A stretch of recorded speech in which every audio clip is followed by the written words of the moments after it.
You've probably been told your entire life that high blood pressure comes down to one simple thing: salt. Eat less of it, and everything should fall into place. But here's the part that doesn't get talked about enough. And honestly, it's something I see play out again and again in the emergency department. A patient comes in, I check their blood pressure, and it's sitting at something like 160/95. Not catastrophic, but definitely not where it should be. So naturally, I start asking questions. What does your diet look like? And almost every time, the answer is surprisingly good. They're eating vegetables, cooking at home, avoiding processed food. They've even gone out of their way to cut salt almost entirely. Then I ask about movement. They're walking daily, sometimes hitting 5,000 or even 10,000 steps. On paper, this is someone doing exactly what they've been told to do. And yet, their blood pressure tells a completely different story. Now, here's where it gets frustrating, not just for me as a doctor, but for them as well. Because they're not exaggerating or misreporting. They genuinely are putting in the effort. They've made the changes, they've followed the advice, and they're expecting results that simply aren't showing up. So what usually happens next is predictable. They double down. They cut even more salt. They push themselves to exercise harder. They try to clean up their diet even further. But the numbers barely move. Or worse, they stay exactly the same. And this is where most people get stuck, because the assumption has always been that blood pressure is purely about volume, about how much fluid is in your system. Less sodium means less water retention, which should mean lower pressure. That logic works sometimes, but not nearly as often as people think. Because for a large number of individuals, especially those who appear healthy on the surface, something else is quietly driving the problem in the background. And that something else is not what you eat, but how often you eat. There's a hormonal system running constantly behind the scenes.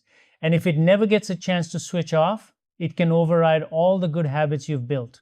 Over the years, working in a system that mainly reacts to disease rather than preventing it, I've become deeply interested in what actually helps people live longer and stay healthier. And one thing that keeps showing up is timing. Not just food quality, not just exercise, but whether your body ever gets the opportunity to reset the systems that regulate pressure in the first place. Because here's the reality. You can be doing almost everything right and still end up with high blood pressure if you're making one simple but critical mistake in how your day is structured. Let's picture the kind of person I'm talking about. They've cut out ultra-processed foods completely. They don't add salt to their meals. They're active, consistently hitting their step count. Their meals are balanced, full of whole grains, lean proteins, fruits, and vegetables. They're sleeping reasonably well and not drinking excessively. If you looked at them from the outside, you'd assume they're in excellent health. But when we actually measure their blood pressure, it tells a different story. And that disconnect is incredibly frustrating because it challenges everything they thought they understood about health. Naturally, they try harder, more discipline, stricter habits, better food choices, but the results still don't line up with the effort. The reason this happens is because blood pressure isn't just about how much fluid is in your bloodstream. It's also about the signals your body is receiving and how long those signals stay active. And one of the most important signals in this entire system is insulin. Now, most people think of insulin only in terms of blood sugar or diabetes, but that's just one piece of the puzzle. What matters just as much, especially when it comes to blood pressure, is how insulin behaves throughout the day. It's designed to rise when you eat, do its job, and then fall back down. That rise and fall is crucial, not just for glucose control, but for how your kidneys, nervous system, and blood vessels function. When insulin rises, it sends a message to your kidneys to hold on to sodium. It slightly activates your nervous system and changes how your blood vessels respond. All of this is completely normal, but only if it's temporary. The problem begins when insulin doesn't fall. And in today's world, that's exactly what's happening. From the moment you wake up to the moment you go to bed, you're eating or drinking something every few hours. Breakfast, snacks, lunch, more snacks, dinner, maybe something before bed. Even if every single choice is healthy, you're still triggering insulin again and again without giving it time to return to baseline. What this creates is a constant low-level elevation of insulin that most people don't even realize is happening. It's not high enough to cause obvious symptoms or show up as diabetes, but it's enough to change how your body functions over time. Your kidneys start holding on to sodium continuously. Your nervous system stays slightly more activated than it should. Your blood vessels lose their ability to fully relax. Each of these changes might seem small on their own, but together they push your blood pressure higher and keep it there, regardless of how clean your diet is or how much you exercise. Research has shown that even in people without diabetes, frequent eating throughout the day keeps insulin levels elevated and disrupts its natural rhythm. And when a hormone that's supposed to fluctuate stays constantly elevated, it behaves very differently. Your body starts interpreting it as a permanent signal rather than a temporary one. That's when the system begins to break down. And this is where the kidneys come into focus, because they play a central role in controlling blood pressure. Your kidneys don't know whether you just ate a perfectly balanced meal or something less healthy. They don't see food. They respond to signals. And when insulin is elevated, the signal they receive is clear. Hold on to sodium. This happens through very specific mechanisms inside the kidney where insulin directly increases sodium reabsorption. It's actually an incredibly smart system from an evolutionary perspective. When food was scarce and meals were spaced far apart, this mechanism helped maintain blood volume when it was needed. But that system was designed for a world where eating wasn't constant. Today, that same mechanism is being triggered all day long. And when insulin never drops, the kidneys never switch out of retention mode. They keep holding on to sodium, regardless of how little you're consuming. That's why someone can follow a low-sodium diet and still struggle with high blood pressure. It's not that salt doesn't matter, it's that the signal telling the body to retain it is always switched on. Trying to fix that by cutting more salt is like trying to drain a bathtub while the tap is still running. You might slow things down, but you're not solving the actual problem. This also explains something that confuses a lot of people. They notice their blood pressure is higher in the morning, or that it spikes without any obvious reason. What's actually happening is tied to insulin patterns they're not aware of. Even a small snack late at night can keep insulin elevated while you sleep, which means your kidneys are still retaining sodium when you wake up. So instead of starting the day at a true baseline, your body is already in a state of elevated pressure. And here's where things get even more interesting, because not everyone who experiences this looks unhealthy. In fact, many of them appear fit, active, and completely normal by traditional standards. We often use body weight or physical appearance as a measure of health, but that can be misleading. There's a growing understanding of something called thin outside, fat inside, where individuals have a normal body weight but still carry excess fat around their organs. This type of fat, known as visceral fat, is metabolically active and can disrupt insulin function in ways that aren't visible from the outside. Studies have shown that a significant number of people with normal weight still have metabolic issues typically associated with obesity, including insulin resistance and high blood pressure.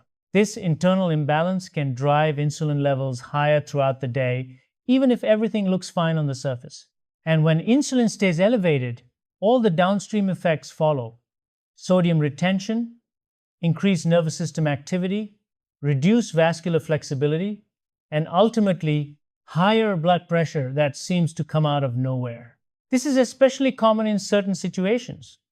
Hormonal changes, like those during menopause, can shift body composition toward more visceral fat. Poor sleep can do the same. Even moderate alcohol intake, something many consider harmless, can contribute to liver, fat, and insulin resistance. Chronic stress plays a role too, increasing cortisol and encouraging fat storage in the wrong places. All of these factors can quietly shift your internal environment, even if your external habits look solid. So, when you step back and look at the bigger picture, the issue isn't just about what you're eating or how much you're moving, it's about what's happening beneath the surface in the hormonal systems that control everything from kidney function to blood vessel behavior. And if those systems are stuck in a constant state of activation, no amount of surface level optimization is going to fully solve the problem. That's why understanding this deeper mechanism is so important, because once you see it, you start to realize that the missing piece isn't effort, it's timing. And once you understand that timing is the missing piece, everything starts to make a lot more sense. Because the mistake itself is surprisingly simple, but incredibly common. It's not overeating, it's not necessarily eating the wrong foods, and it's not a lack of discipline. The mistake is constant feeding. It's the habit of eating or drinking something often enough throughout the day that insulin never truly gets the chance to drop back to baseline. That's the mechanism quietly driving persistently elevated blood pressure in a huge number of people who otherwise appear to be doing everything right. Now, this shows up in ways that most people wouldn't even question. The most obvious example is grazing. Eating small portions of food throughout the day because you've been told it helps keep your metabolism active or stabilize blood sugar. It sounds logical, and for years it's been widely recommended. But what it actually does is keep insulin elevated from morning to night. Every snack, no matter how small or healthy, triggers another insulin response. And because those eating moments are spaced so closely together, insulin never fully comes down before the next spike begins. The result is a hormonal system that's permanently switched on. Then there's the less obvious version, which is liquid calories.